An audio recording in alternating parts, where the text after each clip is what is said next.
Hey everyone, and welcome. This is our latest video installment. I want to thank you for your patience while you waited for us to recover from our summer cold. I would say I'm 75%. So what I'm going to do is attempt to do this video because, as they say, the show must go on. And I'm going to explain what I'm going to do, and then I'm going to do it, and you can just watch me. And then that way I won't get into a coughing fit. So I'm going to just do a little bit of talk and then a lot of painting for this video today. And what we're talking about today is how to paint an effective field or meadow that is filled with flowers. Now they could be wildflowers or they could be garden flowers. It's the same principle that is used, and that is you want to mass the flowers. And I'm going to show you how I do this. What we want to avoid is polka dots. And a lot of times when we see flowers in a field, we see our eyes only focus on one thing at a time, so we see the individual flowers. But actually, they grow in masses. In fact, very rarely do you just find one flower here, one flower here. You know, that's not going to make a gorgeous painting. You want masses of flowers. And I had a great comment from a subscriber today, and they asked, well, what if you have a field that has multiple types of flowers? It's easy to mass, say, all yellow flowers or all purple flowers, but what if you have all kinds of flowers? And in Colorado, if you've ever been to some of those wildflower fields, yes, you have a wide variety. What I'm going to suggest is, if you want to paint something like that, is you look and say, what is the majority of the flowers growing here? Are they daisies or are they poppies? And you're going to mass those, and you'll sprinkle in a few of the other colors. Because if you just do polka dots of all different colors, it's going to be a mess. All right, so that's not going to, if it's beautiful in real life, it's not going to make a very strong painting. So keep that in mind. So I'm going to take you step by step through a poppy meadow. And we're going to begin with step one, the simple sketch, where I just basically draw pencil lines of the big simple shapes. Then the next thing, this is a very, very simple way to do a painting. So those of you who are beginners, and I know we have a lot of beginners on board, you can't fail with this. You do a 4-value block-in, meaning you choose one color. I chose violet, and 4 values of that color. So I have the darks are the trees, the light is the sky, the middle value is the meadow, and a middle dark value is the distant mountain and this suggested pathway that leads through the meadow. And we've talked a lot about the leading pathway that goes in a painting. The next thing I'm going to do is blend in this first layer. I want a dreamy, soft, out of focus underpainting. And the reason why is because then I can decide where I want to put the focus. So if everything's out of focus, I can decide where I'm going to put the detail and the focus. The next step is I'm going to build up the pastel layers, and I always begin with the dark. So I'm going to block in all of the dark shapes, which are the trees and this pathway here. And I start to develop the trees in a little bit more detail. Then I address the lights, which is the sky. The sky is the lightest part. So I paint the sky and I start to carve into the trees, making them a little bit more interesting. The next thing that I'm going to do is I'm going to do the distant mountain. I chose a nice blue to push it back. And now I'm going to start to block in the masses of the flowers. So I take, excuse me, the dominant color that I see in this meadow, they're pink poppies, and I just make big fat areas of pink. The next step is to then define some of the flowers. So I have masses of pink, and here I start to make a few dots to suggest, oh, these are rounded type flowers.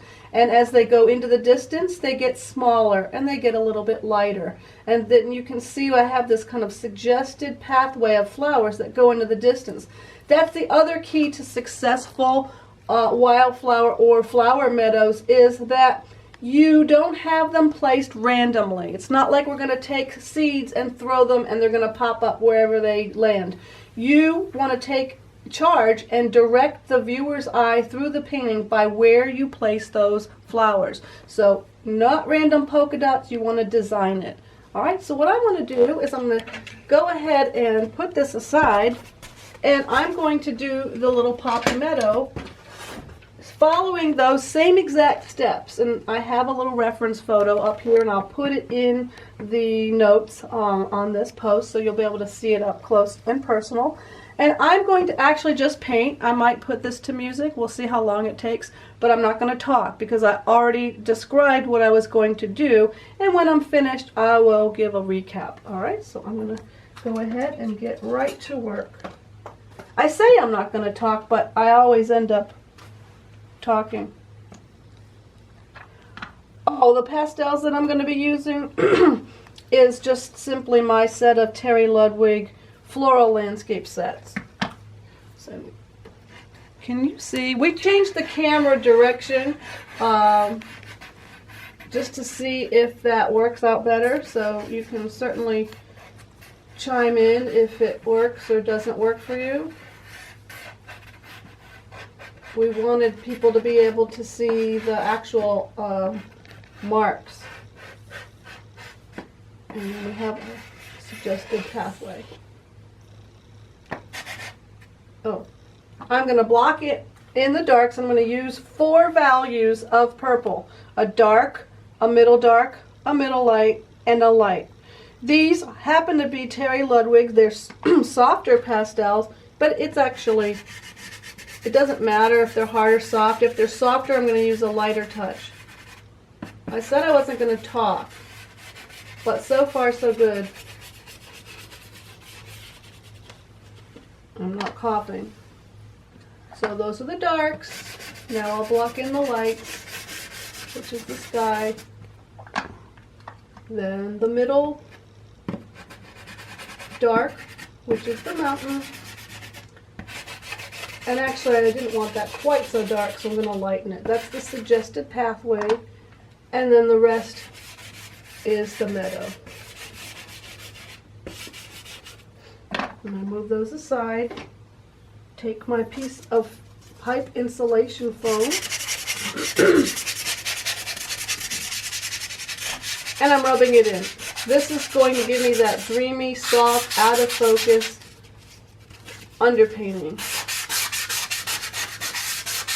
And this is, a lot of times we're at a loss when it comes to starting a painting.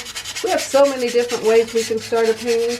And I call this one of my no-fail starts because basically you can't mess it up. Because what you end up with is you're almost done. You have your composition, you have your values, and now you're just going to start layering. And I'm going to start by reinforcing the dark shapes.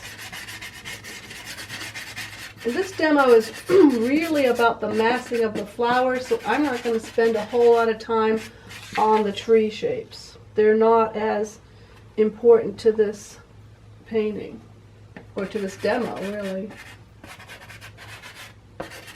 I'm going to start adding in some of the green.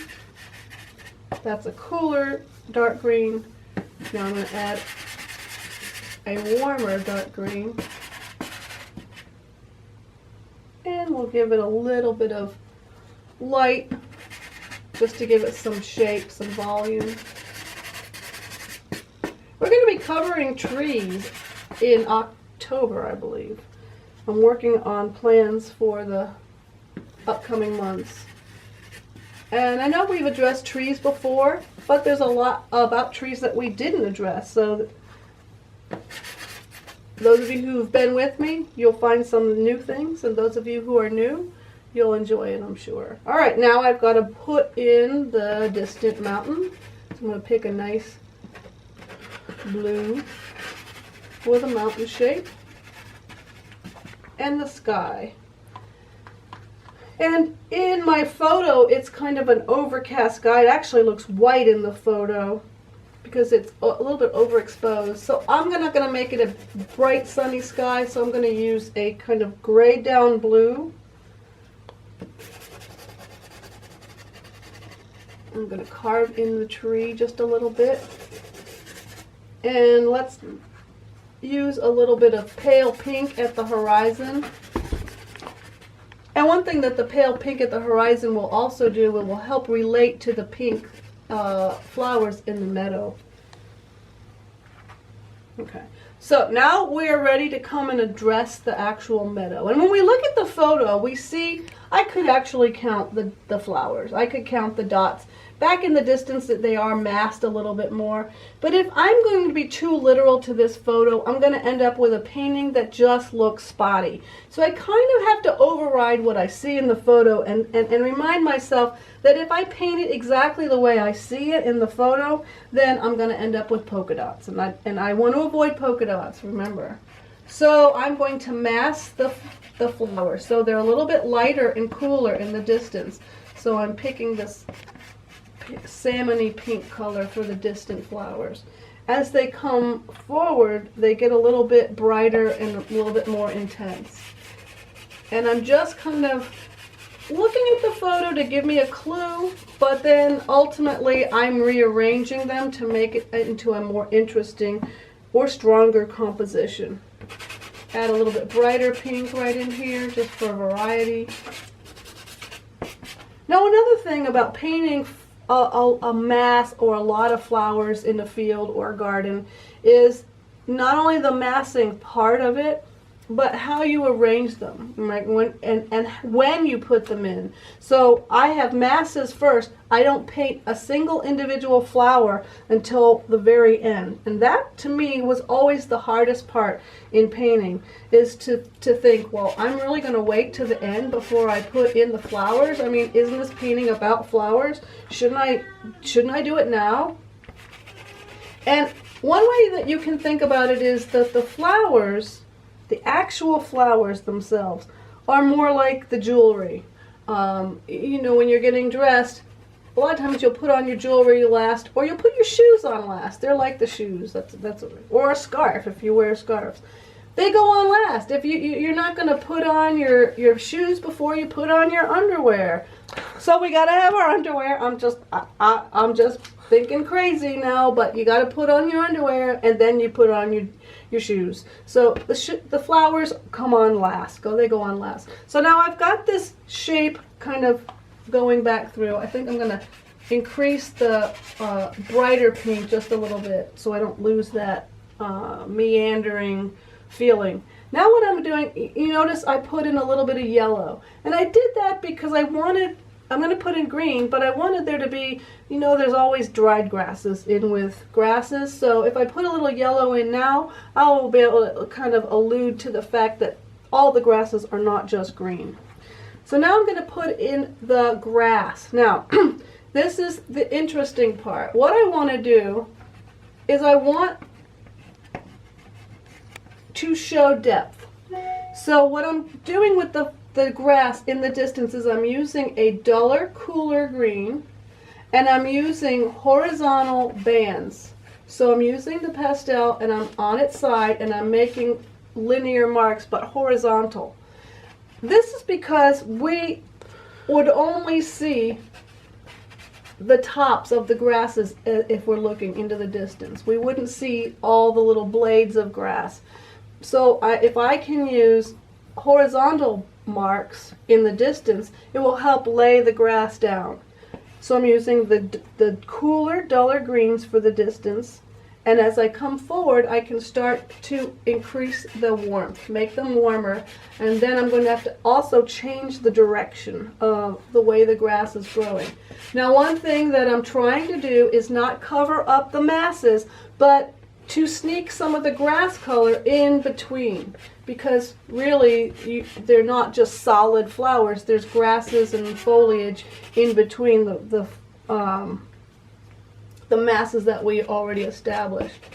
Now, one thing that I'm going to do when I get about 3/4 of the way down is I'm going to change the direction of my marks. So where I was going horizontal, now I need to start to go vertical, because now we're in the foreground. We can see the grasses growing this way. But the problem that we run into a lot of times is we'll have our horizontal grasses and we'll go all the way right up to it with our vertical grasses, and it looks like two separate paintings. And what we need to do is we need to have a transition zone. So what I will do is I'll take the horizontal marks and start to turn them and gradually turn them so that they then start to fall into a vertical mark. So let me show you how I'm going to do that. I'm going to come in here and I'm going to just turn them and then start to pull them so that they're going vertical or up and down.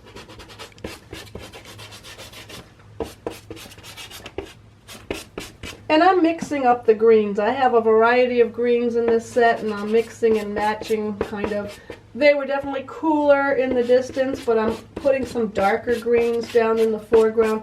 Remember our lesson on foregrounds. Dark, warm, and mysterious makes for a much more interesting foreground. And notice how when I just darkened this, do you see that all of a sudden everything felt a little bit more grounded?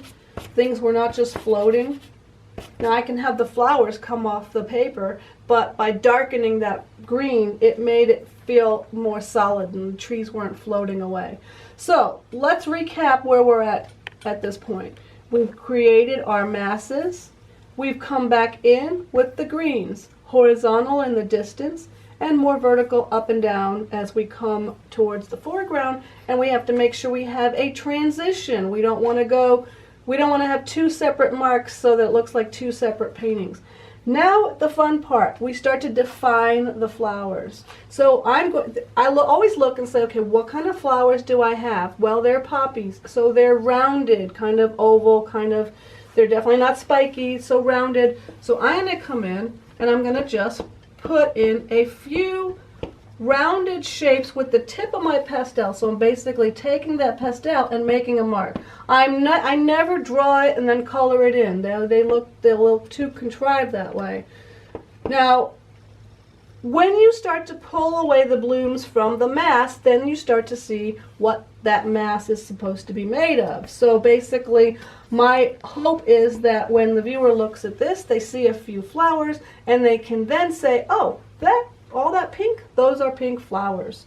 So that's the whole idea. As they go into the distance though, you want to make sure they get smaller. So I'm going to just put a few smaller little pink dots, lighter, cooler pink dots in the distance, so that way we have that feeling of aerial perspective. Now you can get as detailed as you want with the flowers. If you want to put centers in them, you can. You know, it depends on how expressive or how abstracted you want your painting to be. So we all have our own comfort level when it comes to detail, and so I'm going to leave that up to you. Sometimes I feel like more detail than others, and there's nothing wrong with changing, you know, your style or what you feel like painting.